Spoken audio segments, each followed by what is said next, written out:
everyone, and welcome back to the Sewcial Hour Podcast, a podcast for sewists by sewists. I'm your host, Bethany. And I'm your host, Audra. And today we are joined by Gina and Michelle, founders of Cloud9 Fabrics, who bring beautiful, sustainable, and stunning fabrics to sewists in our industry. Thank you both so much for joining us today. Thank you for having us. We're excited to be here. We're honored, truly, and we have so much to talk about. I love Cloud9 Fabrics. I've used the quilting cotton fabrics many times, but I'm excited to learn about all the other things that you all have going on and that you do. But before we jump into that, as we always do, we start with a little icebreaker question. And so we want to kick off with this fun question, and it is, what is your current favorite TV show, movie, or book that you're enjoying at the moment? And Gina or Michelle, either one of you can go first. I can go first because I am so enthralled right now with The Pit. I don't know if you guys, has anybody watched I've seen it, yeah. Oh, the movie? My gosh. So I'm only 6 episodes in. I think there's 15 episodes. And every single time the episode ends, if they leave on a cliffhanger, I'm jonesing for more. So I'm super into The Pit right now. I love it. I have not heard of this. So I've got to watch it. So I'm of the ER era. And so Noah Wiley I know Noah Wiley just got the Emmy for it not too long ago. And I was like, oh, he finally got rewarded for playing a doctor for the however many time. But I really want to see it. I think it's streaming on HBO Max, I'm pretty sure. I think so. Yeah. I wouldn't have known, but my daughter, my eldest daughter, her college roommate's mom, who I'm friendly with now, we always like share TV shows, and she's like, oh, you got to watch The Pit. So my husband and I, Adam, we just started it, and we literally can't stop. It's amazing. Love it. Oh, adding that to the list. Yeah, it was added to my list. My son, I'm like, okay, well, if Noah's winning an Emmy for it, it's got to be pretty solid. So that's good. Michelle, what about you? I'm completely obsessed with the Robert Galbraith Cormoran Strike series. Robert Galbraith is the a pen name for J.K. Rowling. And so she does this whole series of detective series. I'm so addicted. Book 8 came out. I listened to it twice because I don't read. I don't have time to read, but I listen to books. And the reader is amazing. Finished it twice. I'm back to the beginning of the series. Like, I can't get enough of it. I'm addicted. I love that. And I am one of those people. Like, if I like a TV show and it's the same episode over and over and over again, I'm hooked as soon as it comes on. Same thing with these books. Oh, I love that. Okay. And they're like 20 hours long, so it's like good. It fills my day. I can work to it, You're filling Bethany's tank right now because she's an Audible. I love Audible. Book person as well. Audiobook queen over here. Yeah. I always have them going. And that's what mine is right now. So mine is a series. It's the All Souls series. It's called Discovery of Witches by Deborah Harkness. And I'm already on book 3. There is a TV adaptation, series on Netflix for it called Discovery of Witches. And I think there's 3 seasons. So I don't think they've gone through all the books. I enjoy the books, obviously, more. The storyline folds out better in the books. They try to squeeze too much into the series. So I was like, wait, this isn't, I was trying to kind of watch them at the same time. And then I was like, nope, they're sharing things that I haven't heard yet. I'm done. So I'm enjoying the books a lot more, but it's still fun to see the TV adaptation after the fact. But yeah, they kind of jump around a bit on the TV. So that's been a fun one. I like all sort of fantasy or romantasy or mystery and this one takes place in historical times too. They go back in time, which I think is why I recommended it to her. I think she would really enjoy it. She loves history. Audra, what is your current favorite TV show, movie, or book? And Gina and Michelle, the backstory is they're like, I am so into history that I double majored in history just because I like history. I didn't just like it once. I liked it twice. That's me I was with like, my books. ooh, I'm a year and a half into college. Can I double major just because I want to do it? Yeah, that's the level of nerd factor. I am in the Sarah J. Maas universe currently. Yeah. I'm somewhat late to this party, I feel like, but I am in the final book of the ACOTAR series, and we'll be continuing on. I keep joking with my husband. I'm like, it's been nice hanging out with you today. I am off to Prithian, and I go and I read my book. Fantasy world. I am off to another world. I think that's why we all like those things. We all are hardworking. We all work a lot, and having that like moment of like disconnect from reality sometimes is so relaxing and helpful. And I too, Michelle, listen to audiobooks while I'm like cutting or sewing or planning or just writing my to-do list. Like it's always in my ear, so I get it. To start things off, would you guys, either one of you, I'll let you guys take a pick on who would like to start, but give us the backstory on Cloud9, how you got started and how Cloud9 got here. You want me to take it, Michelle? Yeah, you've got the pitch. You're Yeah, good. and I tell it pretty quickly too. All right, so Michelle and I, we started working together. My goodness, 30 years ago, and we worked for a men's loungewear company. Michelle was working in the design department. I was working at a different company, but we really collaborated. So we were their production and sourcing end. But funny little backstory, prior to all this, we actually went to high school together, and I was at the company first. And when she walked in, I looked at her and I'm like, she looks so familiar. So we started talking, and I'm like, so wait, where did you go to high school? And I'm like, wait, I went to high school there. Wait, when did you go? Oh my God, I remember you from the hallways. So we went to high school together. I actually graduated with her brother. And then, we met again when we were like, 25, 26 years old. We were working in the city. Worked together for many years, and we developed not just a professional relationship, but a personal relationship. We became fast friends, and then eventually our careers took us in different directions. Michelle started doing freelance artwork for fabric companies, and I went to a different garment company. And I can speak for both of us. I don't think either one of us was professionally very satisfied at that point. And I think we both felt that we had so much more to give and we could do so much more. And so collectively we sat down, we talked about things we want to do. Michelle wanted to start a fabric company. I wanted it to be a grand fabric company. I didn't want to do 200 yards of fabric. I wanted it to be quite grand. And over bagels, one day we decided we're going to do it. I ran numbers. I'm like, this is what you have to put up. This is what I have to put up. Are you in? Because I'm in. And that was it. Cloud9 Fabrics was born. We incorporated probably, 2 weeks later. Yeah, And, it was quick. We moved fast. So that's the backstory. Yeah. And what year was this? All right. 2009? It was, yes, because it was in March. Yes, March of 2009, because I got pregnant in May with my second daughter.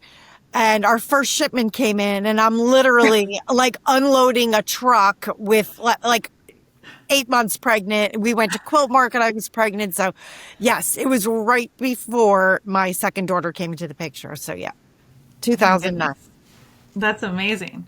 And so you just jump right in. I mean, I love it. Over bagels, which is... Yeah, we don't waste time. Well, in all fairness, I like to say we took a calculated risk, right? If you start a business, it's always a risk, but you don't want to jump into something completely with blinders on and no idea what you're doing. Michelle and I had worked together literally for like a decade, and I knew her work ethic. She knew my work ethic. I knew what she was good at. She knew what I was good at. And they were very different skill sets, very, very different. Michelle's super, super creative. I have a little creative side of me, but not when it comes to, picking art and things like that. I'm definitely more businessy. So it was a calculated risk. So we didn't just jump in like foolishly. We were sensible about what we did. Yeah. And we've also said that, we had done manufacturing of apparel. So this was like just a fraction of what we did in the industry. We could stop at the fabric, and it was like, wow, like all this other stuff we didn't have to do anymore. Yeah. So, we were super familiar with the process, and Gina knew mills and I knew artwork, and, it was a pretty fluid transition into doing this for ourselves. But, it was a bit, not risky, but it was a leap of faith. In a way, we hoped for the best, and it all worked out. And you knew what you both were capable of. That's a good segue, because I failed to say who did what. Yeah. Michelle, you are creative director at Cloud9, correct? And Gina, you are operations. Correct. Yeah. Yeah. So that's just a testament to the relationship that you had built beforehand, to recognize those skills and talents, and then to have that type of trust in each other through your friendship and working relationship too, to know, hey, I know I can count on this person and they can count on me for these and that kind of thing. That is rare and so special. It is rare. And it's a testament to what you've built. And I want to kind of transition into what coming together, having different inspirations, obviously. Like, how did you decide what your mission, your focus, your identity of Cloud9 was going to be by bringing the two of you together? That's a great question. So one of the things I think that sets us apart from a lot of other fabric companies, besides our really edgy and kind of creative art, is also the fact that we focus on sustainability. And when we were dreaming up starting this fabric company, we kind of talked to each other, and I really felt like we needed something to set us apart. There were a million fabric companies out there doing exactly what we were doing with, honestly, a lot more money than we had behind us. So I wanted to do something that, and they've been in business. These are generational companies. Like, who are we? We come out of nowhere. We're like, let's do this, right?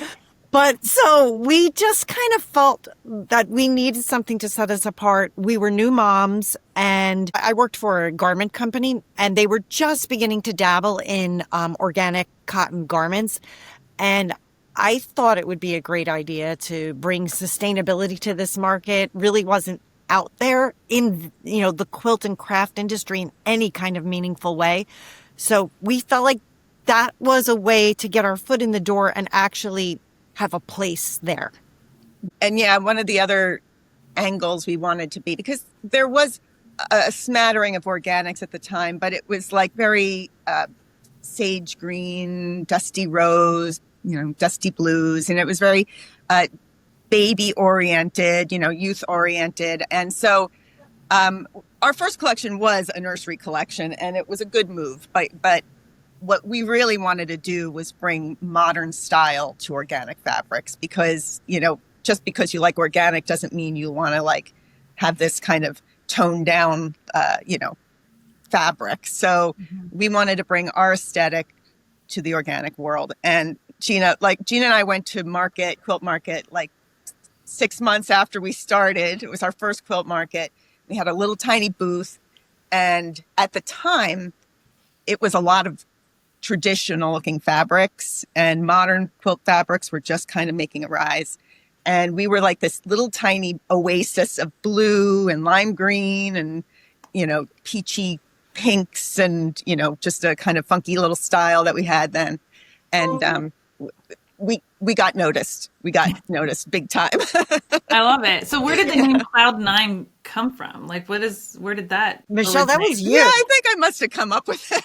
That was you. This was it. We were just super happy to be doing what we were doing. Literally, we were beyond on Cloud9. We were on Cloud9. We were definitely thrilled to death to kind of have this gumption to start this business, and we were thrilled with the artwork we were putting out. Anyway, we were just literally over the moon, and Michelle dreamed it up and said, what do you think about this? And I'm like, I love it. It's amazing. Let's do it. And then she created the logo, and it was all beautiful. And that's how it came about. Yeah.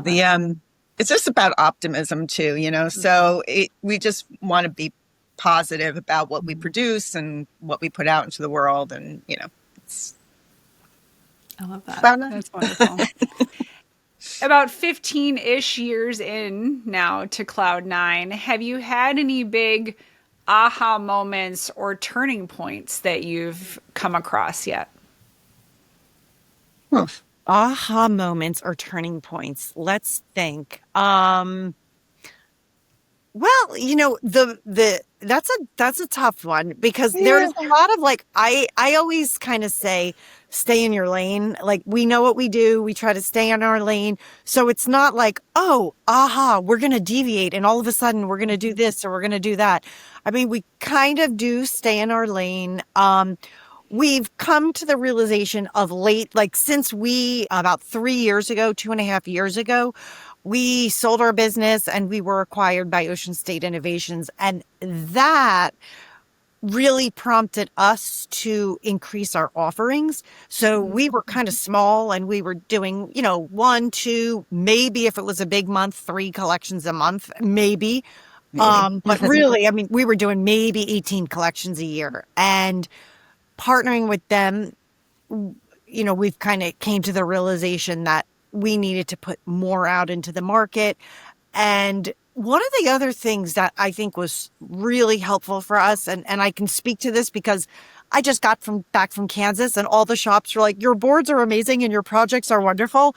And one of the bits of feedback we had is, you want to give more project inspiration. So I would say over the last 3 years, our offerings have been a lot more robust and our projects are really inspirational. And, here, hats off to Amy because everybody was loving the boards. Amy is our project coordinator and helps us pick projects to be featured with each collection. And she's doing a great job. That was kind of a little bit of an aha moment. Absolutely. And speaking about your collections, and Michelle, you may be able to start the first answer to this question, and Gina may be able to wrap it up. But like, how do collections come to life from idea to design to production? Like, what does that look like as a fabric maker? I mean, your industry. Like, a lot of people don't know how the fabrics they're shopping in store or online, right, came to be. And I know some of those lines can take months and years to plan for. So educate us on what that process is like.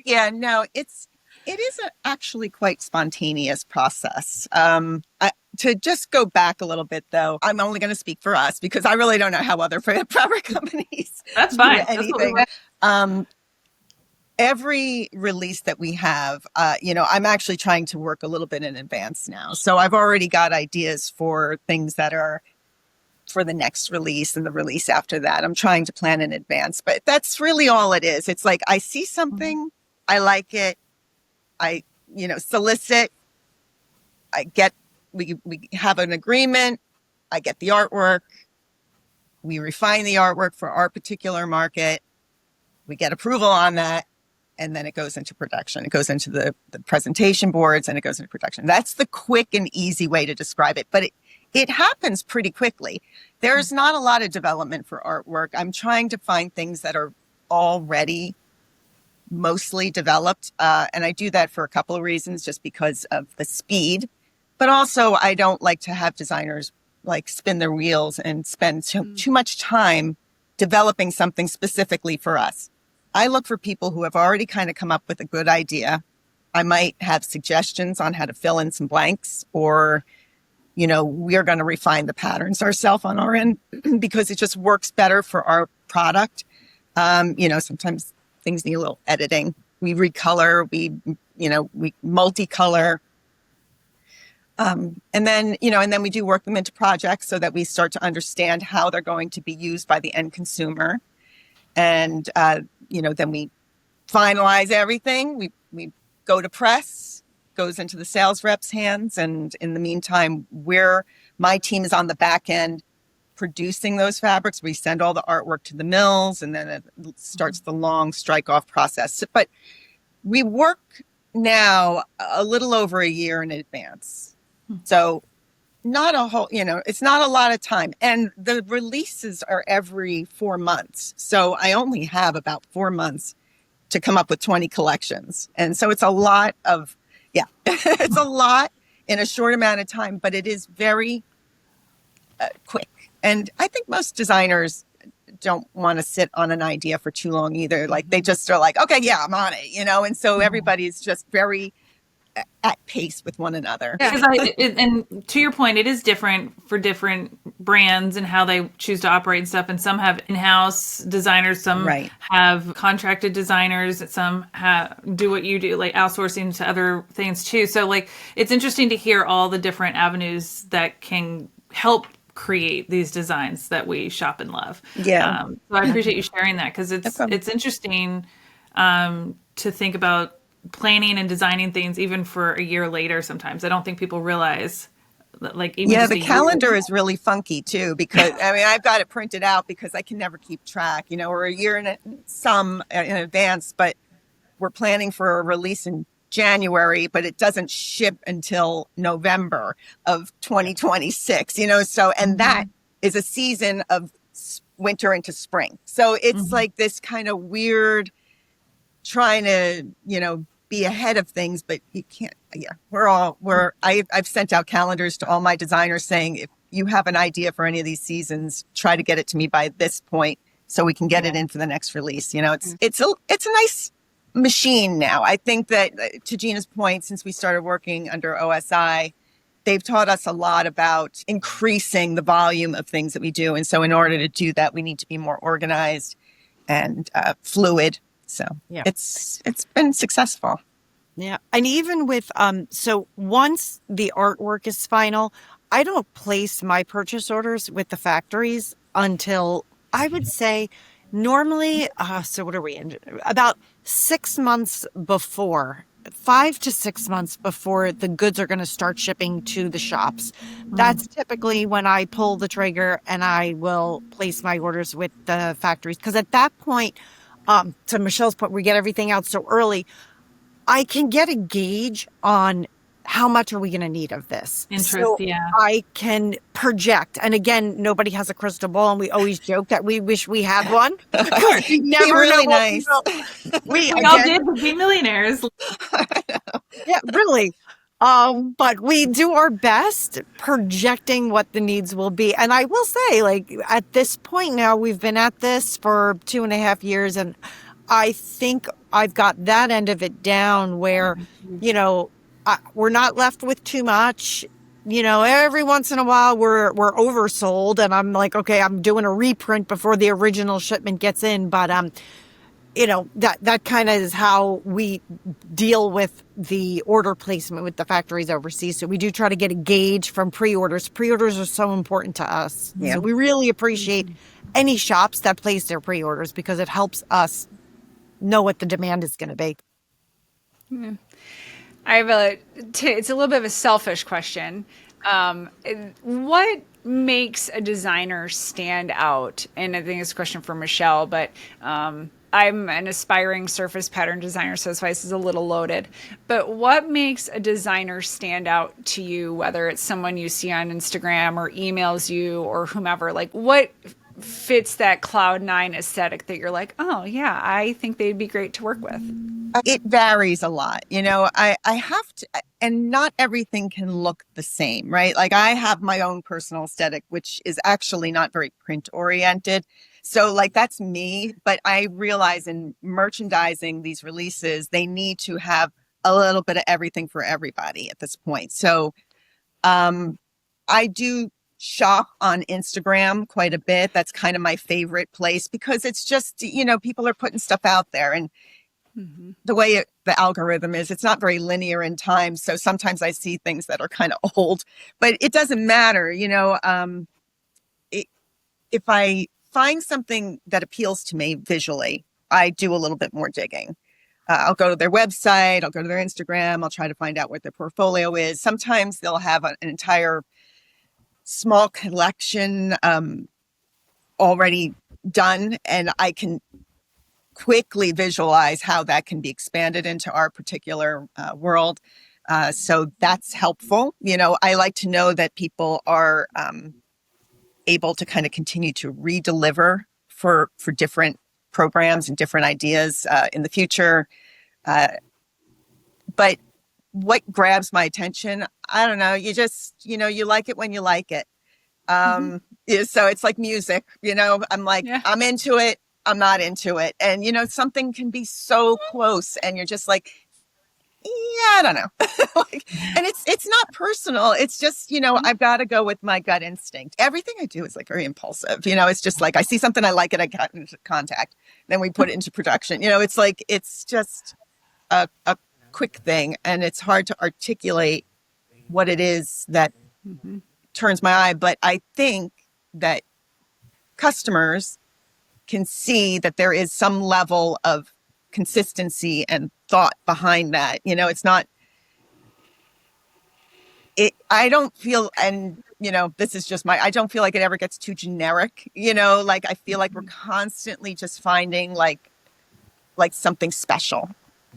And as soon as I see that something special, I want it, Sometimes I don't get it. Sometimes they're like, sorry, I can't give it to you. I'm like, bummer. Oh. So sometimes you see things you want and they're not willing or able to release that artwork. Yeah, sometimes it's like it's exclusive or they're working with another company, because I don't go that far into it. Like, who are they working with? Like sometimes it just so happens they're already been picked up, which, congratulations. Yeah.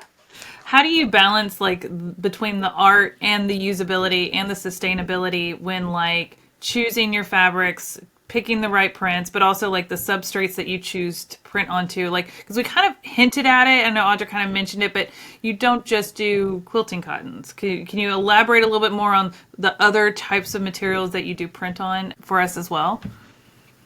We do obviously quilting cottons, but we do a variety of apparel and also home deck project.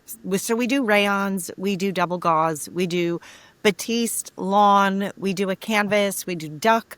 We've done in the past baby whale corduroy, bark cloth, on and on. It goes on from there. And we kind of started to dabble in it because we've done knits, and we're probably going to be doing more knits again. We started off mainly with quilting cottons, but then there was definitely a demand in the market. A lot of our customer base, they would definitely quilt with our fabrics, but there were a lot of people asking us to do fabrics that they could sew with and make garments with. That was very exciting to me because my little history about me, my first job ever, actually, no, my second job. My first job was at a pharmacy. My second job was at a fabric store. That was my second job. I was 16 years old and I started working at a fabric store. And I took that job. I applied there because I was starting to sew, and I was a garment sewist. I'm not a quilter, but I do make garments. So that was very exciting for me because I'm like, oh, now I can actually do things with our fabric and make fun things. So we began, I think that we started with flannel, and then we began into canvas, and then apparel fabrics quickly followed. And I mean, I'll let Michelle speak to how we pick collections and what substrate they're going to go on. But there will be times where I will say, oh, this rep asked for this, or this shop told me they wanted this. And, they saw a particular collection that we did in quilters cotton, but they liked that aesthetic and they wanted it in rayon or any kind of, apparel fabric. And then Michelle works her magic and turns it into a beautiful collection. But yeah, that's kind of how it all started. We were just getting requests for it. So we were happy to oblige. Yeah. And that's interesting to know that not all collections are printed in the same substrates. And no, we very rarely will take the same exact thing from quilters cotton and put it into another substrate, maybe except for canvas. Sometimes we do that.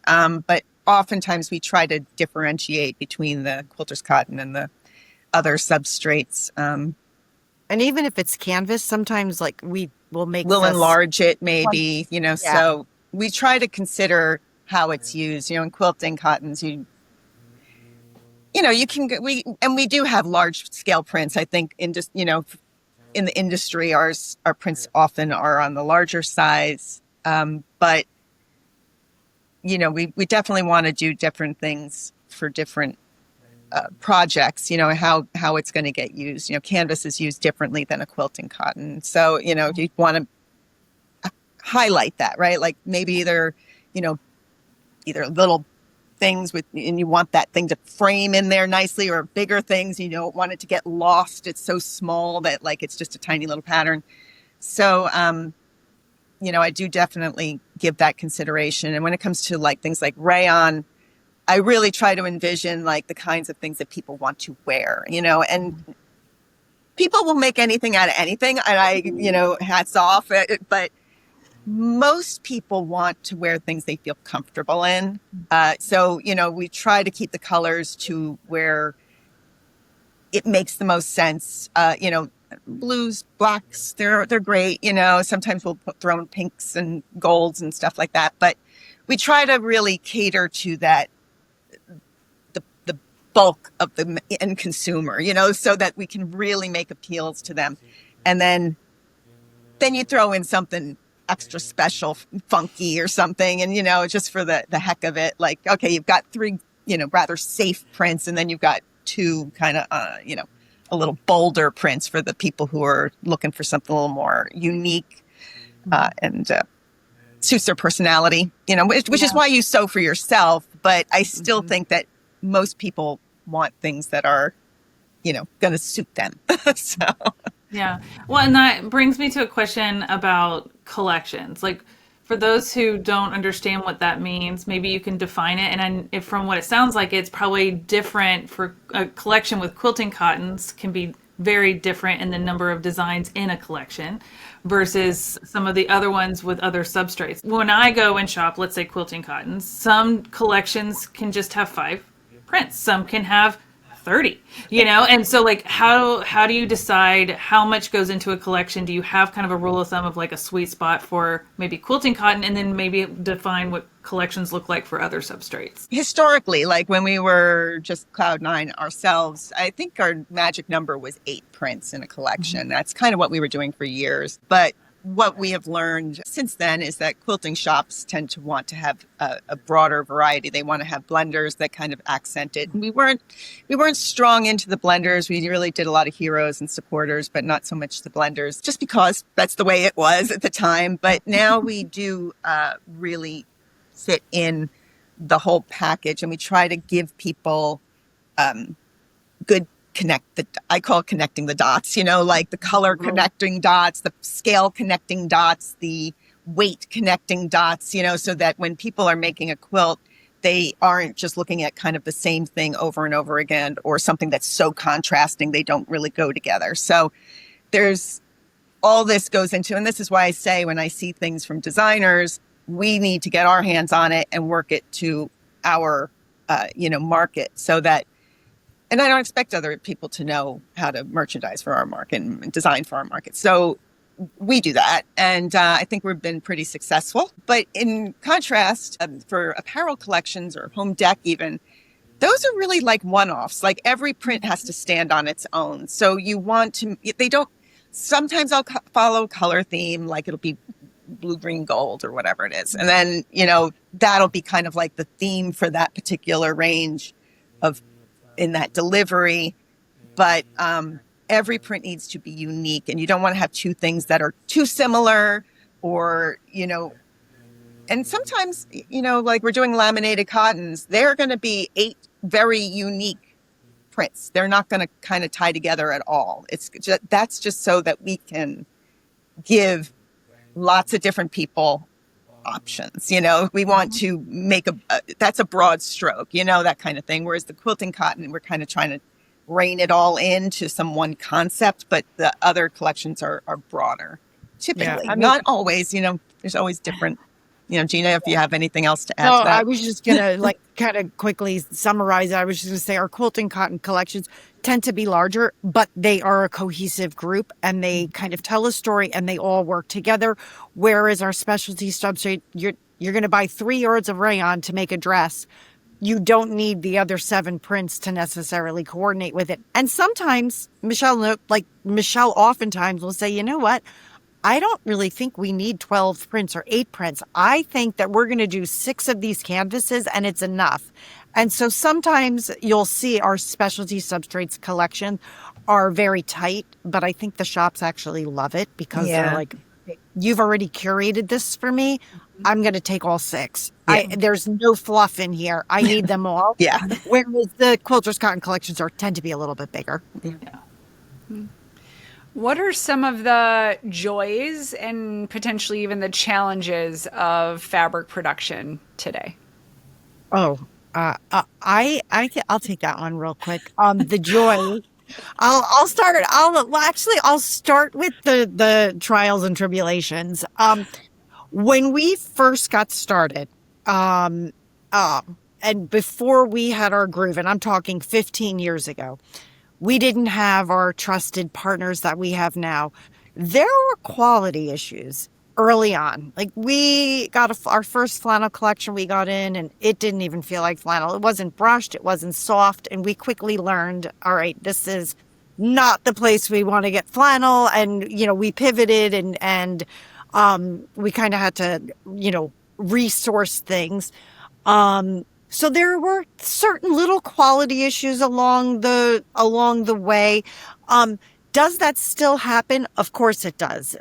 It's just the way it is. Yeah. I mean, sometimes we'll get a collection in and there'll be a misprint, or so those are kind of the trials and tribulations, because you have high hopes for something and then it arrives and it's like, oh, there's a glitch. Yeah, there's a little something happens. There's something we have to deal with here. Tariffs are another thing, obviously. We could talk for an hour about that, but that's a whole other challenge. But we're not alone. The whole industry is dealing with that. So these are all kinds of trials and tribulations and challenges. But the joys are, we bring in beautiful things that we can actually use. And I have to say, I love that we make people happy. Like, I just came back from a sales trip and I saw a bunch of shops, and it makes me so joyful to see the shops in love with everything I bring out of the bag. So I feel that the positive thing is we're bringing joy to people, not just the shops, but the end consumer. They love what we're doing. They love to use it. They love to work with it. And then when they finish their project, they're proud of it. And, anyway, that's what I love. And I love what I do. That's all. I say it all the time, but I legitimately love what I do. So, well, and it shows. Bethany will have a question here in a second, but I'm going to digress for a minute. I vividly remember the first time I met you, Gina. Like, I remember exactly where I was. I remember exactly who was there. And I remember that meeting because you were one of the first people I had met in the industry once I started. And you came out with these boards, and they were the most beautiful fabrics I had ever seen. And your energy was palpable. Your smile is it was just like such a beautiful experience. And it imprinted on me.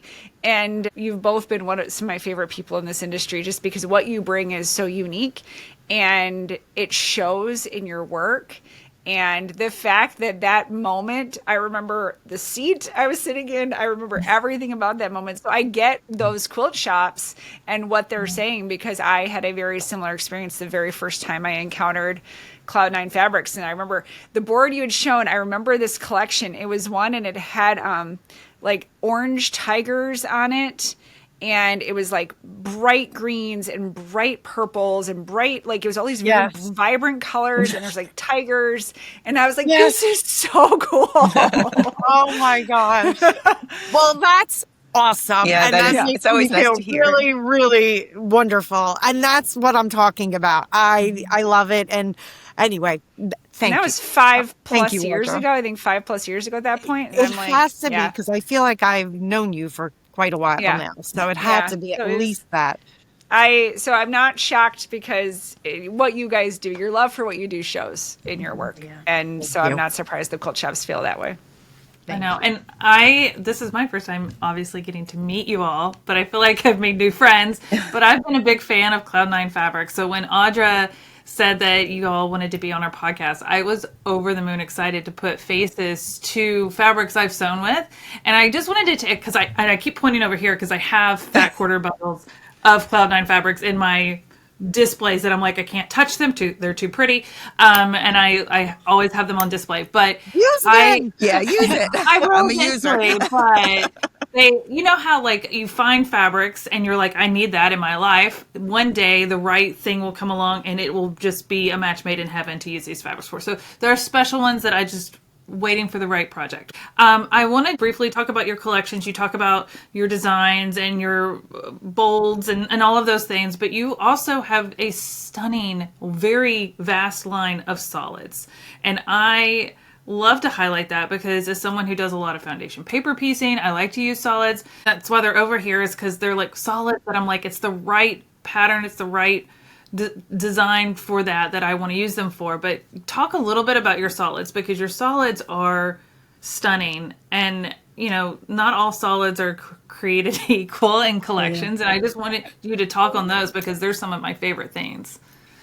Our cirrus solids are actually yarn dyed solids. So there's a bit of a cross weave. So the warp and weft are slightly different. Some are more obvious than others, but I think there's a dimension to the color that comes through, even if it's a low contrast. And that particular substrate, while it works great in quilting, it's one of the apparel substrates that we used to use in the industry a lot for like loungewear and things like that. So it's very soft. It drapes beautifully. It's got a it is a lovely fabric.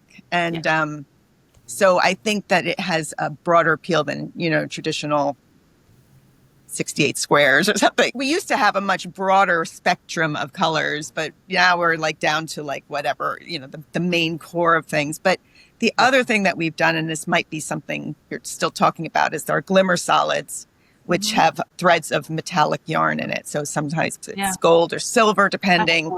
Those have been super popular for us. But I like your tone of color too. Yeah, that was just me coming up with a palette that I liked. So most of the shops, when I bring out the cirrus solids, their comment is they are not flat. So many solids are flat. And I'm like, well, they're not flat because they are yarn dyed. And so when the warp is slightly different color than the weft, it creates that dimension. So anyway, that shops really do like it because they're just like a little cut above just a flat piece dyed cotton. Yeah. Yeah. Everything you guys do is a cut above. I know. Truly. And you had just mentioned bringing in more projects to tell the story of the collections that you're promoting and selling. How do you find your projects? Are you like kind of like Michelle does with sourcing designers? Are you sourcing designers for projects or quilt patterns or things like that? And or do you have that in-house? We hired somebody that I gave props to earlier. Yes. And Amy really, and Michelle, correct me if I'm wrong, not only does she help us find projects that would really wonderfully highlight our collections, but she also helps us sometimes round out the collection. Like, okay, I want to make this project, but we need another blender, or we need a this, or we need a that. Yeah, she's pretty honest with me about, you know, like, this one's out of place, that it's too heavy, or we need another pink, or you've got too many pinks, you know, things like that. Like, she tries to incorporate as much into it as possible. So, you know, some things just never get used. And so you're like, do you really need this? You know, like, so it depends. So, but it's good to have the discussion, you know, and have the reflection on things in a way that isn't mine, because I am so entrenched in the artwork and working with the designer and trying to get things to be smoothed out that I don't always see the bigger picture. Even when I'm working, I do drape things into quilt projects so that I can kind of start to see the sense of it for myself. But she comes back around on the tail end of that, and she, you know, helps me hone it down and, you know, open this up, you know, this is redundant, or you don't need both, and things like that. So that's very helpful. As far as where we get our quilt projects or bags and things like that, we have been asking people who have already developed patterns to to lend us their artwork so that we can use them in our marketing materials. And, we give them credit and we hope for the best. Sometimes the shops, they want to make kits. So, the project needs to be sold with the pattern. And this kind of is like one hand washes the other a little bit. But we also make sometimes like, I even design things, but I don't write patterns. So like I'll just design something and then I'll send it off to my quilter and or Amy, probably the combination of the two. And they'll try to make sense of my idea, because some projects need something a little more unique, like football, you want a pattern that's going to kind of tie in with that somehow. So, and I know it sounds weird for me to say football because I'm not a football fan, but it is just something that has come up the other day. So, but I told Amy, I'm like, oh, by the way, we're going to have a little football themed collection. So keep your eye out for, football patterns out there, or make something if you think we need to make something, just so that there's something kind of totally specialized. There's so many things in the market that we don't often have to do that. Like we can usually find something that is relevant, but we also want to offer new things rather than regurgitate the ideas over and over again. Where do you see the sewing and fabric industry heading, and how sewists' needs or buying habits are changing? I'll chime in here. I think with the closing of Joann's, and I'm hearing this from all my shops all around the country, there is a demand now for more apparel fabrics. That's something that Joann's used to provide, that quilt shops that would have quilting cottons, but not have rayons or knits. So I do think there is a need for more apparel fabric. I think that there's always been apparel sewing, but Joann's probably had the corner of that market. There were a few fabric shops that were indie that carried that stuff. So I think that quilt shops are beginning to open up their eyes to buying more specialty fabrics now. So that's one shift I'm seeing. Michelle, anything? What do you think? If I'm looking at Instagram, and that's anything to go by because I follow all sorts,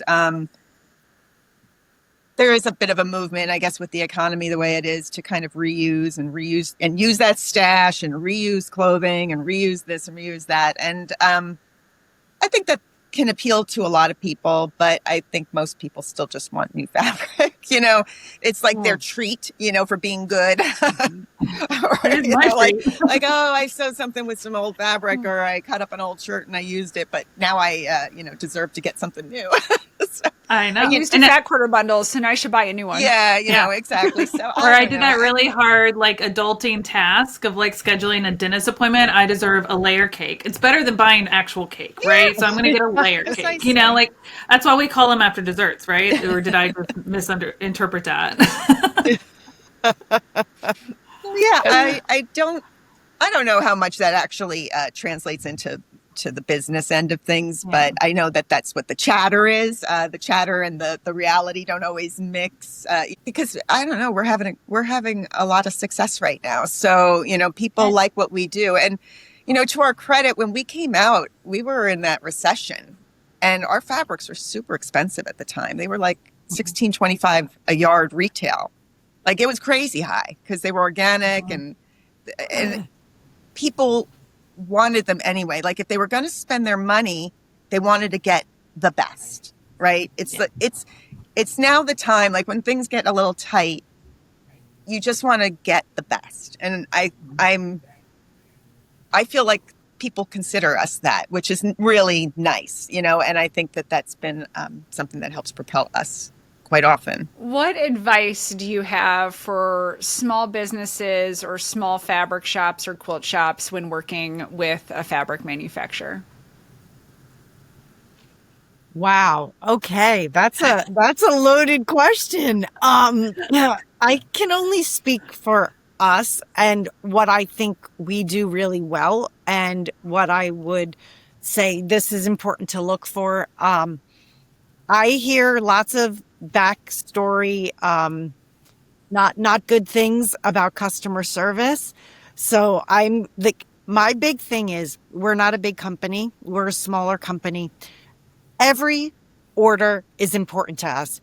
You can buy 3 bolts of fabric from us and you're important to us because every sale is important. And I think sometimes, like shops maybe feel if they're smaller shops that they're not as valued. So I would just say for any shops looking to buy fabric, work with companies that value you, work with companies that provide you with great customer service.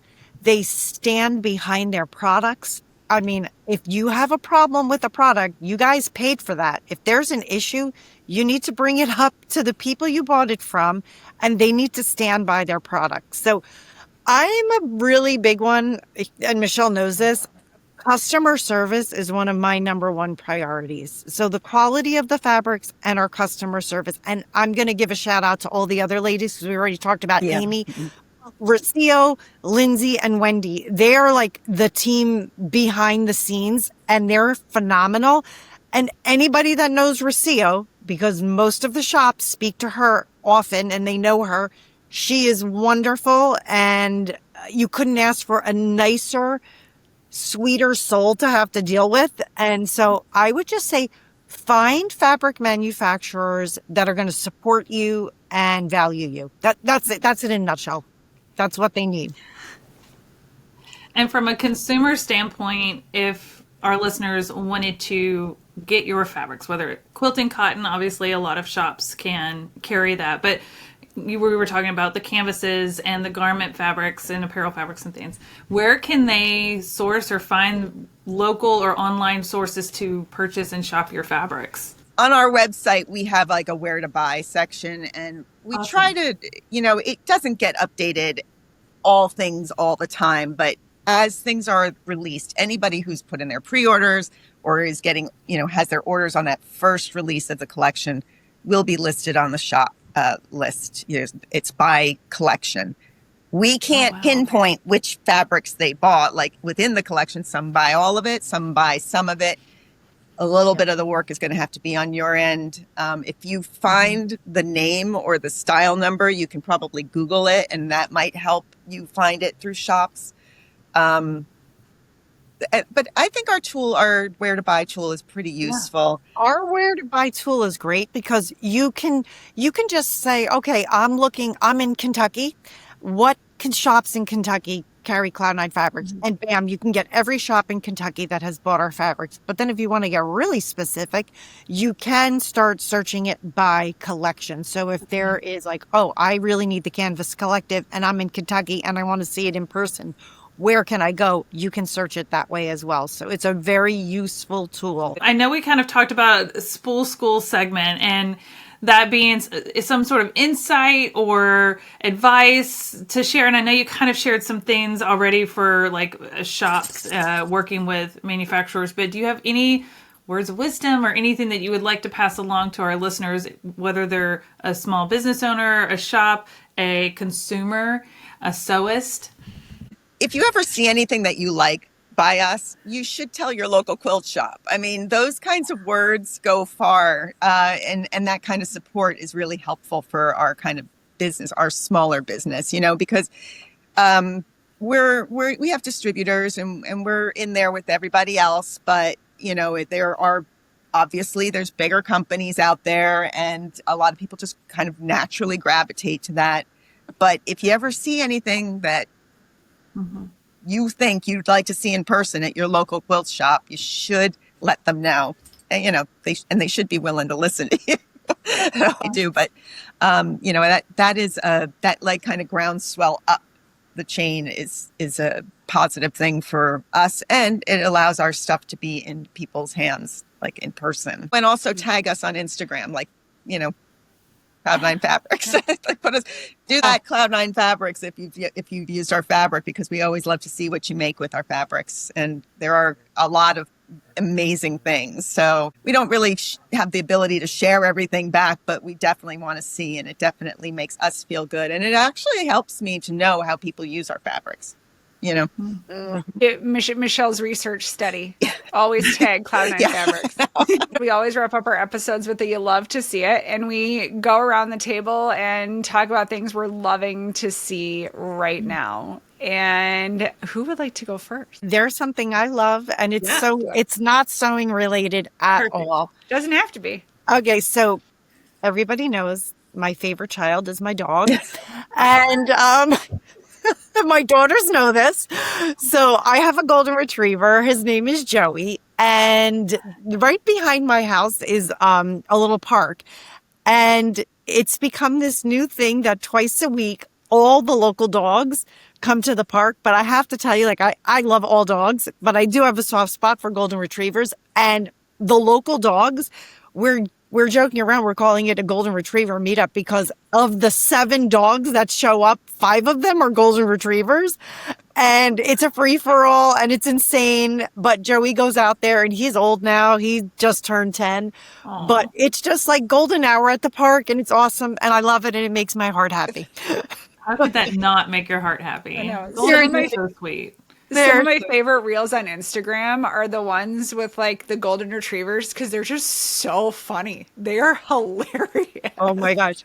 There was just one, I'll send it to you, but it's a golden and he's like at the bed and he's like, "Hey mom, I know it's 7:02, but I'm normally fed by 7:01, so ridiculous." Anyway, I sent it to my husband and he's like, "That's him." So it's really well, now you're on my golden retriever list because I've got another good friend who's got a golden. Every time I see a funny golden reel, I send it to her. So I send it to you too. There was one with these 2 goldens and there was like a ball in the water and they're both deciding if they're going to go in and get it or not. And I was just dying. Sorry, tangent.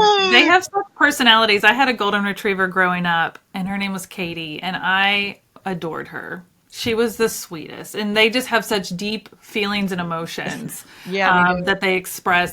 Speaking of videos, there was one recently, kind of reminded me of her, but this golden retriever has this special like stuffy, and it lays on its back and holds the stuffy up with its hands and just stares longingly into its eyes and takes it everywhere. But it's just staring at it, like holding it up like it's child. It's the cutest thing. If I see it, I'll send it to you. It is. Every time that video comes across my feed, I stop and watch it like 3 times. It just makes me so happy.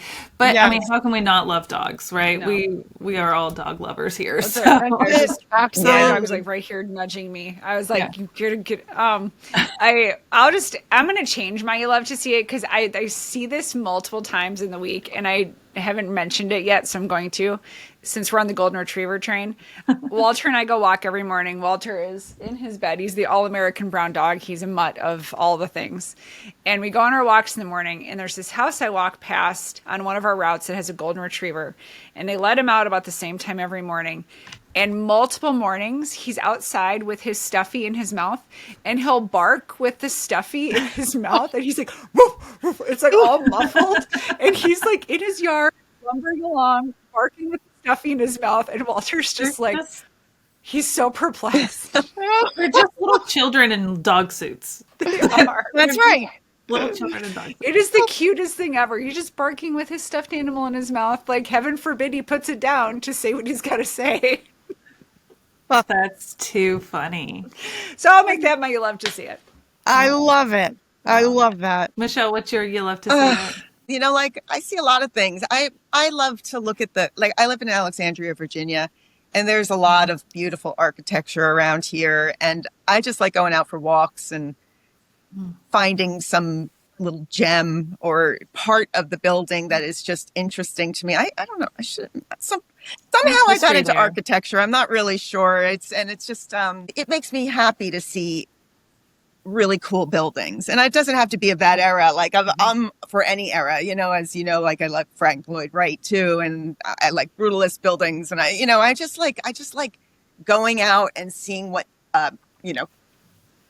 man has made, people have made, we made this, right? And they're like a testament to our ingenuity and our creativity and our, what we need out of life. And I don't know, that's kind of what I'm into, that, and I've always kind of been there.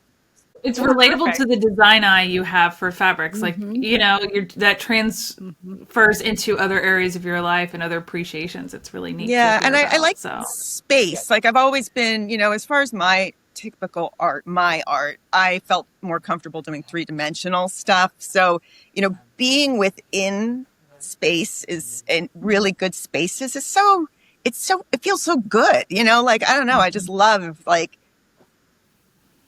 good design and good decorating and good layout and good light. And, it's just whatever it is. It's just like those things can kind of make me happy. And I am totally nosy when it comes to other people's houses. It's like if I walk by your house at night and your windows are open, I am totally scoping out the layout of your house, how you decorate. I'm like, but your window's open. You must want me to do this. Yes, you did this, not me. Even to the point of my morning walks, if people I'm like, what news channel are you watching? What do you watch? Yeah, I am a little nosy. My eyes are always like looking for stuff. Yeah, I love that. I'm just like taking it all in. You'll love to see it, and I wanted to mention it because of the timing of this episode airing. So this episode will air December 2nd on Tuesday, but on December 1st.